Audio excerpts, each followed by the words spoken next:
yang satu ini bukan burger biasa, karena terbuat dari beragam sayuran termasuk patty-nya.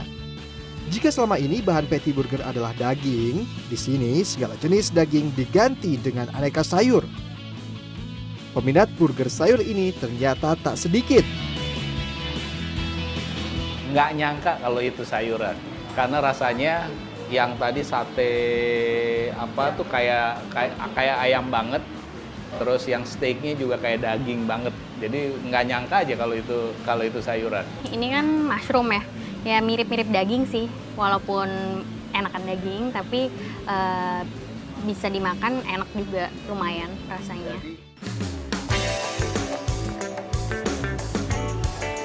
Dengan mengusung konsep menu yang terbuat dari sayuran organik, pada 2013 lahirlah Burgreens. Burgreens terletak di Rempoa, Tangerang Selatan. Salah satu inisiator Burgreens adalah Helga Angelina. Helga merupakan lulusan komunikasi sebuah perguruan tinggi di Belanda yang memutuskan kembali ke Indonesia dan memulai bisnis restoran bertema organik. Boleh dijelaskan ini awalnya kenapa sih milih lokasi di sini? Boleh.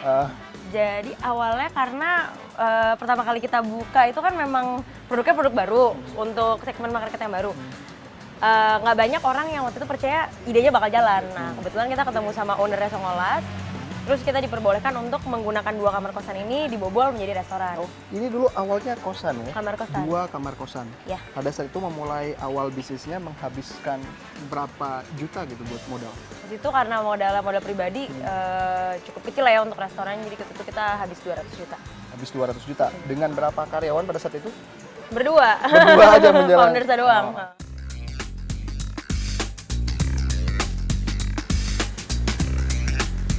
Helga mendirikan Burgreens bersama dengan sang suami, Max Medias. Kala itu, belum banyak pemain di sektor makanan organik di ibu kota. Awalnya berdua, terus mengenalkan makanan sehat, burger yang dimodifikasi menggunakan sejumlah sayuran. Betul. Kesulitannya di mana? Kesulitannya kita kan bisnis modelnya tuh kayak kalau misalnya dijabarin gitu ya, ada 3 poin di mana challenging banget. Yang pertama sourcing makanan organik langsung dari petani, itu manajemen logistiknya lebih susah dibandingin kalau kita ngambil dari supplier pasar atau supermarket deket gitu kan. Itu jadi lebih challenging di situ. Terus prosesnya sendiri kan semua ini kan harus dibuat secara fresh, nggak pakai pengawet, semuanya bahan natural. Jadi kitchen manajemennya tuh juga harus ada special treatment gitu. Jadi benar-benar anak-anaknya tuh harus di trainingnya ekstra supaya mereka tahu cara memastikan minimum waste gitu. Jadi kitchen manajemen harus rapi. Terus yang dari segi marketing emang awalnya terutama challenging banget waktu kita harus mengedukasi market. Apa sih itu makanan sehat? Kalau makanan sehat itu rasanya bisa enak, kenapa organik penting, dan kenapa kita harus banyak makan berbasis nabati. Nah itu tuh waktu itu awal-awal kan, sekarang sih udah trendy gitu kan, tapi 2 tahun lalu tuh orang-orang masih buta banget tentang itu. Jadi kita benar-benar harus aktif ngasih tahu marketnya gitu. Dalam 1 tahun, Burgreens mampu break even point atau balik modal. Dan kini, Burgreens telah memiliki omset di atas 100 juta rupiah per bulan. Ini berarti udah tahun ketiga ya, udah tahun ketiga menjalankan ini. Nah sekarang pada saat itu kan menjadi pionir ya, menjadi pionir. Apakah Helga melihat bahwa sebagai pionir itu justru menjadi peluang terbesar bahwa Burgreens nanti ke depannya bakal jadi lebih besar lagi, lebih banyak cabang, lebih banyak customer? Iya, jadi emang kalau di bisnis kan pioneer advantage tuh selalu punya positif dan negatif side ya. Positifnya adalah brand pertama biasanya paling diingat, kayak minuman soda lah. Kita cuma ingat 1 brand, air mineral, kita cuma ingat 1 brand karena mereka pertama. Jadi kita pasti ada pioneer advantage itu ya, asal kita bisa memaintain kualitas yang konsisten sampai nanti gitu, sampai beberapa puluh tahun ke depan. Tapi on the other side, pioneer itu kan artinya membuka market baru. Ya berarti benar-benar harus investasi di edukasi gitu. Karena marketnya ini ya baru, belum siap. Cuma tentunya kalau misalnya kita pioneer, pasti growth-nya lebih tinggi meskipun mungkin saat ini marketnya masih sangat segmented, masih sangat niche gitu.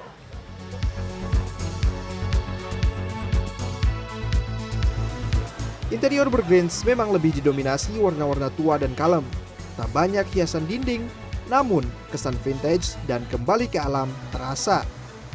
Konsep aksi tanpa harus menunggu modal besar memang benar-benar diterapkan Max dan Helga. Jadi ya ini bisa dilihat area restoran kita cukup sederhana ya. Jadi kan emang tadi kayak saya cerita emang pertamanya kan kita pas buka Burgerins itu dulu kita sempat kerja di Belanda gitu kan. Terus akhirnya memutuskan melakukan sesuatu yang sesuai dengan passion.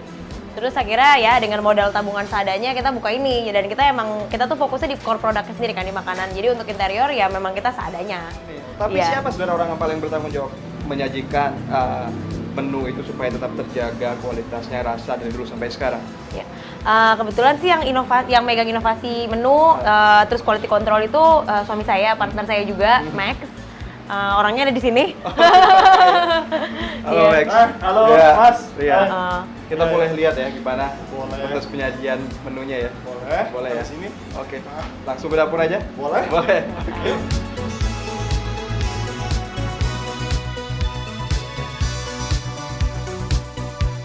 Berpikir untuk anak-anak thinking out of the box, tapi jangan ngawur.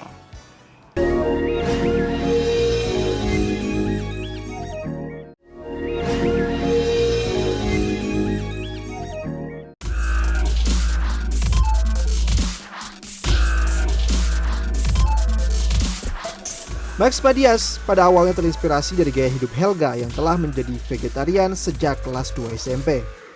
Max pun menangkap peluang bisnis makanan berbahan dasar sayur organik, hingga lahirlah Burgerins.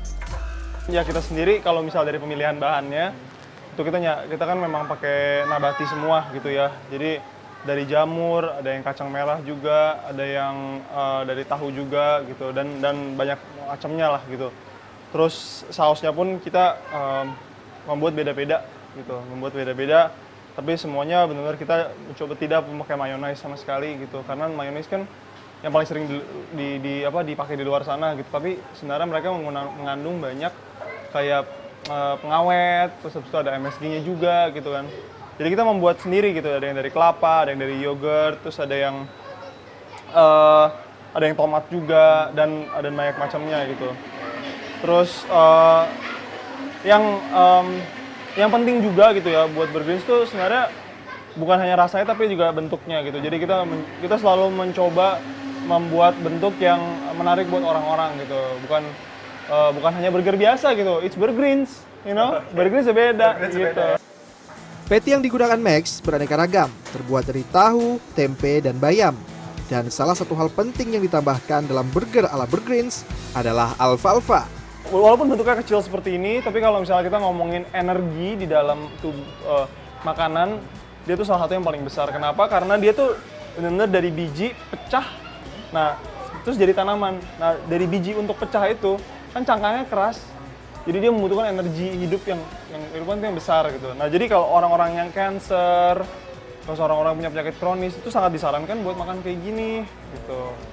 Ada yang kayak banyak sekali di detox center atau misalnya rehabilitasi yang untuk orang-orang yang nggak ada penyakit kronis contohnya gitu, makan ini juga gitu.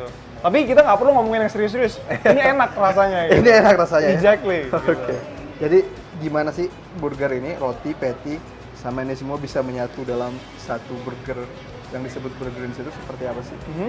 Ya mungkin langsung dipraktekin aja. Boleh. Boleh.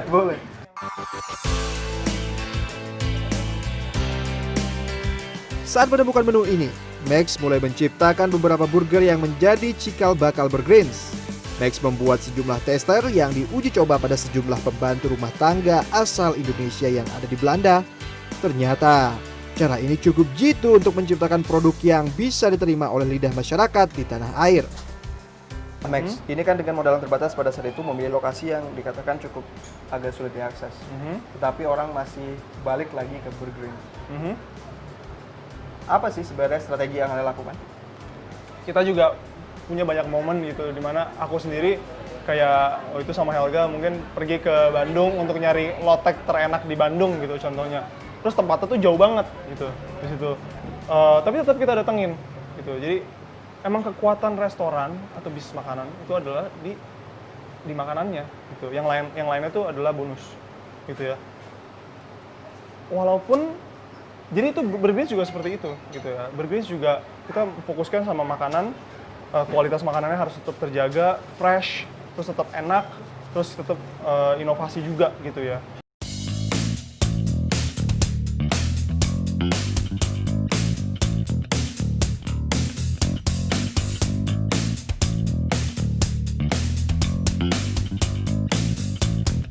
Ya, fokus di produk dan menjaga kualitas menjadi kunci Burgreens untuk dapat bersaing di tengah ketatnya bisnis restoran di tanah air. Konsep yang unik, berpadu dengan sejumlah formula sayuran organik yang diracik dengan mempertimbangkan selera pasar, membuat Burgreens mulai diterima masyarakat luas. Tadi memvalidasi market dan apa yang kita mau. Yang jelas bisnis bukan untuk keren, tapi bagaimana supaya itu terus berjalan sesuai dengan apa yang market mau ya. Ya kurang lebih seperti itu Gitu ya. Tapi sekarang yang saya mau cobain burger. Oh gitu. Mau bisa ya? Boleh ya? Boleh. Langsung kayak gini nggak apa-apa ya? Ya boleh.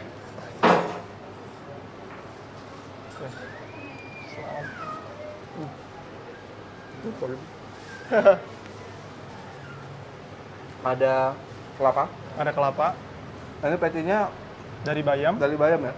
Tortilla gandum Mhm. sama selada. Mhm. Burgreens enak.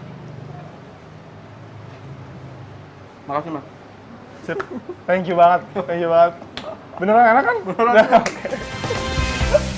Max dan Helga memang telah membuktikan memulai bisnis tak harus selalu membutuhkan modal yang besar. Biaya promosi dapat dipangkas dengan lebih menggiatkan citra di media sosial dan memanfaatkan kekuatan penyampaian pesan dari mulut ke mulut. Setelah Burgreens Eat and Break Rempoa mampu mencapai titik impas, Helga dan Max pun melebarkan sayap dengan membuka cabang baru di Jalan Tebet Barat Raya. Lokasi ini dipilih selain karena memang mempunyai akses yang lebih baik di tengah-tengah ibu kota, tapi juga memotong sejumlah cost production dan juga cost transportation karena di bawahnya merupakan klub organik yang sekaligus menyuplai sejumlah sayuran yang dibutuhkan oleh Burgreens sebagai bahan baku mereka untuk menciptakan sejumlah makanan organik dengan bahan baku utama sayuran.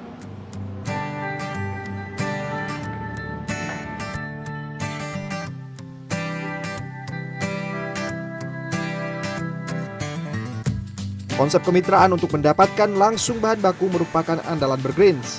Namun, lokasinya yang berada di tengah kota menjadi tantangan khusus dalam mendatangkan bahan baku. Apa yang paling challenging bagi pasar penikmat makanan organik di sini? Maxwell. Apa yang paling challenging? Kalau di sini orang-orang lebih paham sih, gitu. Jadi kita benar-benar kadang-kadang tuh pas kita lagi buat masakannya gitu, kadang-kadang mereka benar-benar ngelihat, oh buatnya kayak gitu. Terus, oh blender yang dipakai tuh ini. Mengenai strategi pemasaran, Burgreens Tebet tetap mempertahankan keberhasilan yang telah dilakukan di Rempoa. Untuk memenuhi permintaan pembeli yang kebanyakan, ialah para pekerja kantoran yang sibuk, Burgreens Eat and Go juga menyediakan delivery order. Menu apa sih yang paling digemari di sini? Kalau di Tebet? Kalau di sini Burgreens tetap nomor 1, tapi yang nomor 2-nya itu mungkin yang menu-menu yang rice base ya, gitu. Jadi kayak yang nasi itu kayak contohnya onigiri, terus ada Batavia platternya, nasi goreng gitu. Tempe gomasho. Sama tempe gomasho sebenarnya itu yang rising banget. Soalnya di sini orang-orang banyak yang kebagi duanya kayak gitu, kayak ada yang carbs gitu yang masih maunya nasi atau yang benar-benar nggak mau carbs sama sekali gitu. Jadi Yang bener-bener raw food juga protein, adanya. raw food gitu, salad. Nah, itu yang mereka mau gitu. Itu masing-masing makanan itu kan tadi masih ada yang mau karbo. Terus cara menjaga supaya mungkin kalorinya tetap terjaga itu masing-masing menu itu ada ngukur nggak sih kalorinya? Kita sebenarnya kita ngukur gitu kalorinya, kita tuh udah ada kalori informationnya sampai vitamins dan lain-lainnya. Cuma kita nggak pernah mau ngasih tahu itu gitu. Apalagi dari segi kalori ya. Misalnya kalau vitamins dan lain-lain aku bakal kasih tahu gitu. Tapi kalau dari kalori itu banyak sekali kayak misleading information sebenarnya. Nah, terus tadi kan kalori dipertimbangkan dong. Nah, Helga, ini kalori dipertimbangkan ya. Kalau urusan menu seperti apa kan Max? Memilih tempat di Tebet. Apa sebenarnya yang dipikirkan pada saat itu? Terus juga di bawah ada klub organik, which is juga udah lebih lama ya dalam bisnis makanan organik. Kalau kita tuh milih tempat selalu bukan berdasarkan location, tapi berdasarkan partner yang kita partnering. Jadi kita selalu nyari partner tuh yang punya visi yang sama atau orang yang percaya sama visi kita. Karena menurut kita lebih gampang kalau misalnya punya visi sama, kita bisa berkolaborasi, bekerja sama untuk to make it work dimanapun lokasinya. Dibandingkan kita punya lokasi yang super prime, harga sewanya super mahal, tapi kita nggak ada partner di mana kita bisa berkolaborasi, sharing knowledge kayak gitu. Jadi buat kita lebih penting partnernya. Nah kebetulan yang owner Organic Lab itu emang udah cukup setahun, cukup 2 tahun lah ya kita kenal sama dia ya, dari organic events. Dan dia kayaknya tuh melihat kita sebagai calon penerus dia bilang tuh calon penerus Organic movement pebisnis gitu ya? organis gitu. Karena nggak banyak anak muda yang bergerak di area ini. Jadi waktu itu dia yang nawarin tempat. Terus kita lihat juga, oh emang kebutuhan market kita tuh banyak yang di daerah Jakarta Pusat, ya why not gitu. Kita akhirnya buka di sini.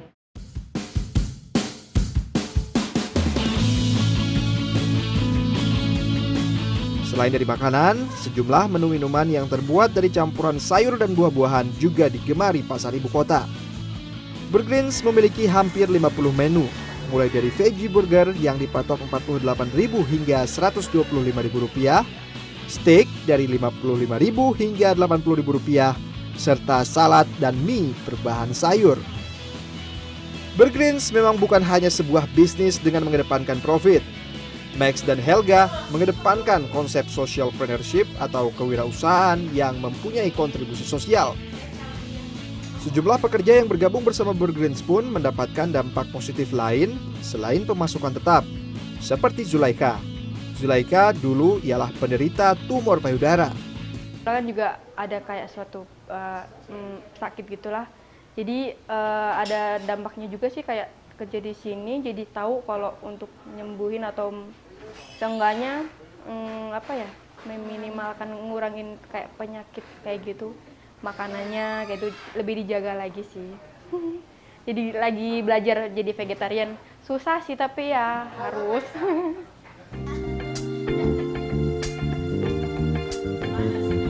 Pola bisnis yang diterapkan Burgreens juga tidak lepas dari andil sejumlah mentor.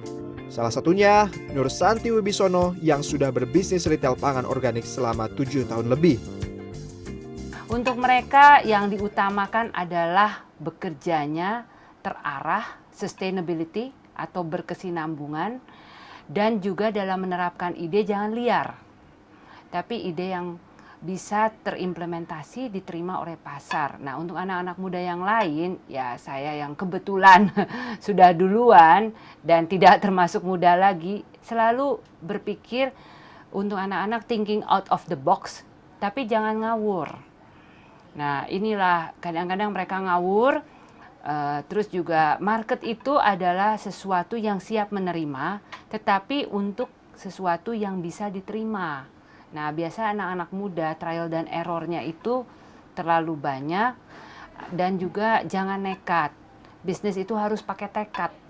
Kalau pakai nekat, nah ketemu lagi tidak sustainability-nya, tidak lanjut. Ini aja yang saya lihat dari mereka, makanya kami di sini dipertemukan oleh alam, bisa yakin bahwa yang namanya social entrepreneurship juga untuk anak-anak muda akan lebih banyak lagi Max dan Helga, selama anak-anak muda bisa mau berusaha, bukan cuma dagang. Usaha itu harus punya tekad, jangan cuma nekat.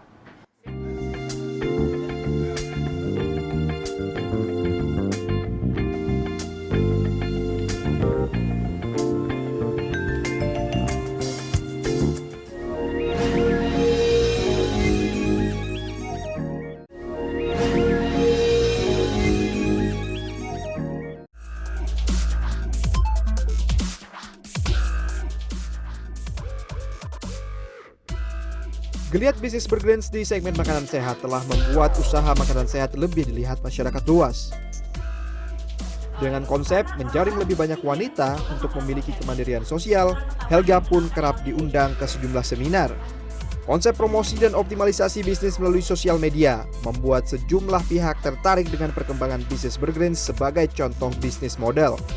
Atas segala keberhasilan tersebut, Burgreens pun diganjar dengan sejumlah penghargaan, yaitu sebagai restoran sehat terbaik versi Yahoo, Certificate of Excellence dari TripAdvisor, dan salah satu restoran sehat terbaik dan ngetrend versi Zomato. Konsep kewirausahaan sosial yang dijadikan modal bisnis Burgreens ternyata juga membuka peluang bagi sejumlah petani sayuran organik. Kemitraan dengan Yayasan Usaha Mulia Ciganjur pun dijalin. Di atas lahan seluas 600 meter persegi ini, bayam, selada, kangkung, dan juga kacang merah ditanam serta dirawat dengan langkah-langkah pertanian organik. Kang Oleh telah 7 tahun menekuni pertanian organik. 3 tahun belakangan, ia semakin merasakan dampak positif menerapkan pertanian organik. Kita itu udah udah enak lah gitu kan dengan adanya para pemuda yang bergerak untuk membantu gimana sih petani itu bisa menjual hasilnya secara langsung dan harganya jelas. Awalnya, Kang Oleh hanya bertani organik untuk memenuhi kebutuhan panti sosial anak yatim yang ia kelola. Namun, seiring dengan semakin menggeliatnya minat masyarakat dalam mengkonsumsi makanan organik, permintaan terhadap sayuran organiknya pun terus meningkat. Nah, terus kemudian dengan peningkatan produksi, peningkatan permintaan juga dari sejumlah konsumen, baik itu restoran ataupun individu, bagaimana dengan para petani di sini? Kita karena permintaan kita kan makin kesini makin banyak ya, dengan kita sedangkan kita punya lahan hanya 6.000 meter gitu kan, itu tidak bisa menutupi untuk semua dari permintaan pasar. Akhirnya kita karena kita secara sosial juga bisa membantu untuk para petani, akhirnya kita membina para petani. Jadi dengan kita membina, petani itu bisa terjamin juga. Jadi mereka bisa menghasilkan sayuran organik dengan kita lakukan pelatihan-pelatihan, dan sayurannya kita bantu untuk pemasarannya. Dengan misalnya ada sekarang sejumlah usaha gitu, Iya. berkonsep social partnership, sebutlah seperti mitranya Yum gitu ya, Iya. Burgreens. Itu Anda sendiri melihat seperti apa sih? Profit, tapi juga ada impact sosialnya, atau justru profitnya tidak benar-benar bagus gitu dibandingkan impact sosialnya? Sangat bagus, karena biasanya kan petani dia hanya bisa memikirkan itu menanam. Dia tidak tahu bahwa nanti harga jualnya itu akan berapa. Jadi dia kebanyakan kan ruginya dari situ. Petani, kenapa sih petani kebanyakan miskin? Gara-gara itu, harganya itu dia nggak tahu nanti kalau dia panen itu harganya berapa. Tapi kalau sekarang dengan adanya kayak restoran, kita udah jelas dia akan beli harganya berapa. Jadi kita pun, petani pun akan lebih semangat.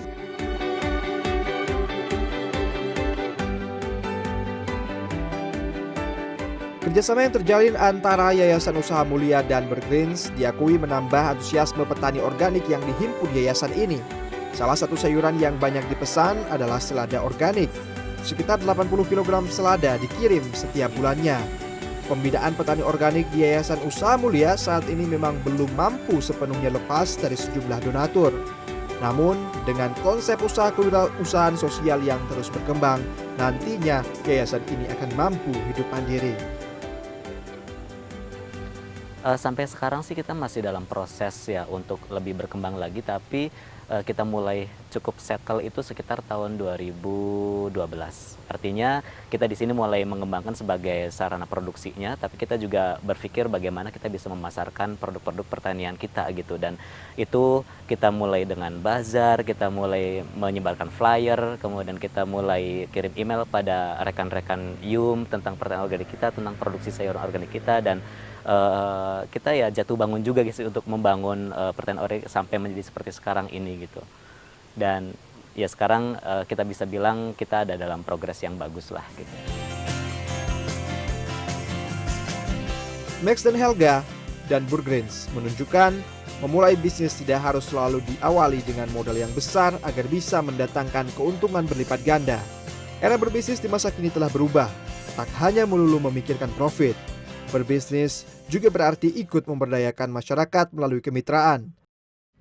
Selama ada tekad dan visi yang jelas, menyejahterakan masyarakat dan meraup laba dapat bergerak seiring sejalan.